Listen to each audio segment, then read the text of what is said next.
جج کے اندر ایک جج ہوتا ہے، یہ بات کس نے کہی؟ ایک بڑے سینئر ایڈوکیٹ ہیں سپریم کورٹ کے، آج میرے ساتھ ایک ٹی وی پروگرام میں تھے، میں نے کچھ سوالات کیے اور چپتے چپتے سوالات تھے. بہرحال وہ میں ایک تجسس تھا جو عوام کا تجسس ہے، میرا تو نہیں، کہ لوگ کئی قسم کی ڈبیٹس میں پڑے ہوئے ہیں. ویسے تو میں جو غیر صحت مندانہ اور فضول مشغلے کے طور پہ کی گئی یا فیشن کے طور پہ بحث مباحثے ہوتے ہیں جو ہمارے سیاست دانوں نے بہت زیادہ افسانوی انداز میں پھیلائے ہیں اس معاشرے میں، تاکہ لوگ کسی جوگے نہ رہیں، کام کرنے جوگے نہ رہیں. تو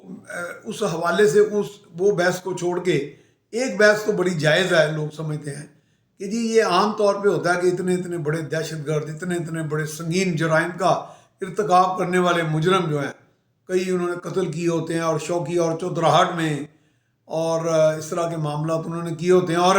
عدالتیں انہیں چھوڑ دیتی ہیں. کیا عدالتوں میں، پولیس میں، قانون کے نفاذ کے اداروں میں یہ جو رخنا ہے، یہ بے اعتمادی ہے، یا وکیل صاحبان بھی کچھ اس میں ایسا رول پلے کرتے ہیں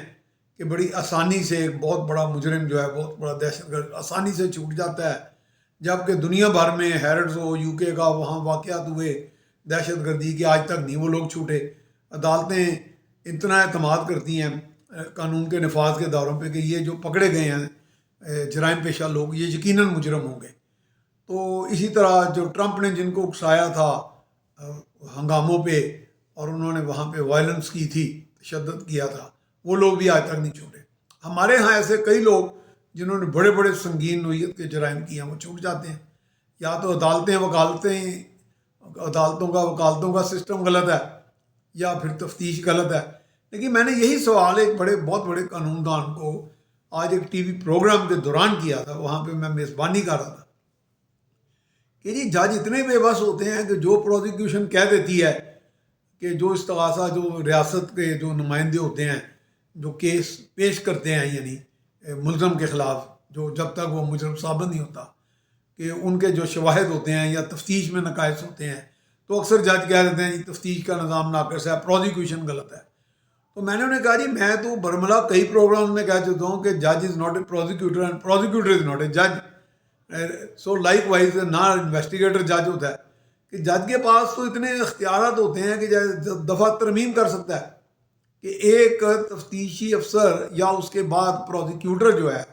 عدالت میں، یہ جو اٹارنی ایٹ لا اندر ہوتے ہیں عدالتوں میں، ڈسٹرکٹ اٹارنی وغیرہ، یا اٹارنی جنرل آفس کے جو لوگ نمائندے ہوتے ہیں، سرکار کی نمائندگی کرنے والے جو لا آفیسرز ہوتے ہیں، قانون کے افسران، تو وہ جو مقدمہ پیش کرتے ہیں، عدالتیں کئی مرتبہ کہتی ہیں یہ تفتیش بڑی ناقص ہے، یہ پروزیکیوشن ناقص ہے. تو عدالتیں اس لیے کہتی ہیں کہ عدالت کے جو فاضل جج صاحبان ہوتے ہیں وہ اتنے نالجیبل، اتنی انسائٹ رکھتے ہیں چیزوں میں، کہ وہ سمجھ جاتے ہیں کہ اس میں کوئی خامی ہے. وہ کہتے ہیں یہ ترمیم کر لو دفعہ میں، یہ دفعہ ایڈ کر لو، اس طرح کی تفتیش دوبارہ کر لو، چلان دوبارہ لے کے آؤ. تو پھر جج صاحبان کس طرح آرام سے کہہ دیتے ہیں کہ جی یہ نقائص ہیں، وہ نقائص دور کرنے کا اختیار رکھتے ہیں. اسی طرح میں نے انہیں سوال کیا تھا کہ یہاں پہ آپ یہ جو 6 ججز صاحبان کا جو خط ہے، اب تو کل پرسوں سے وہ عدالت کی سماعت زیر سماعت ہو جائے گا، سب جوڈس ہو جائے گا، لیکن آج یعنی 2 اپریل کو جب میں 2 اپریل 2024 کو جب میں ریکارڈنگ کرا رہا ہوں، تب تو وہ ابھی سماعت نہیں شروع ہوئی عدالت میں. تو میں نے یہ کہا کہ جی 6 جج صاحبان جو تھے وہ اپنے انفرادی طور پہ بھی ہائی کورٹ کے جج صاحبان ہیں، اور بڑے پڑھے لکھے، بڑے منجے ہوئے سیزن جج صاحبان ہیں. تو وہ کیا اتنے بے بس تھے کہ وہ اپنے طور پہ کوئی ایکشن نہیں لے سکتے تھے، جب ان کے شواہد کی بنیاد پر، میرٹ کی بنیاد پر ان کے فیصلوں پہ لوگوں کو پھانسیاں ہو سکتی ہیں، عمر قید ہو سکتی ہیں؟ تو کیا وہ کسی ایسے شخص کو یا فرد کو جو اپنے تئیں یا کسی کی حما پہ یا کوئی ان کے اوپر غالب آنے کی کوشش کر رہا ہے، یا ان کے فیصلوں کے اوپر اثر انداز ہو رہا ہے یا دباؤ ڈال رہا ہے، تو کیا وہ اس کو طلب کر کے سزا نہیں دے سکتے؟ تو یہ تو ان کے پاس اختیار ہے. تو اس کا بھی ان کے پاس کوئی جواب نہیں تھا. تو میں نے یہی انہیں کہا جی شواہد کی بنیاد پر جب میں نے کہا جی یہ جو اکثر بات ہوتی ہے کہ جی شواہد نہیں صحیح تھے، یہ نہیں تھے، تو شواہد کی بنیاد پر جج جو ہیں وہ فیصلے کرتے ہیں. انہوں نے کہا جی یقیناً.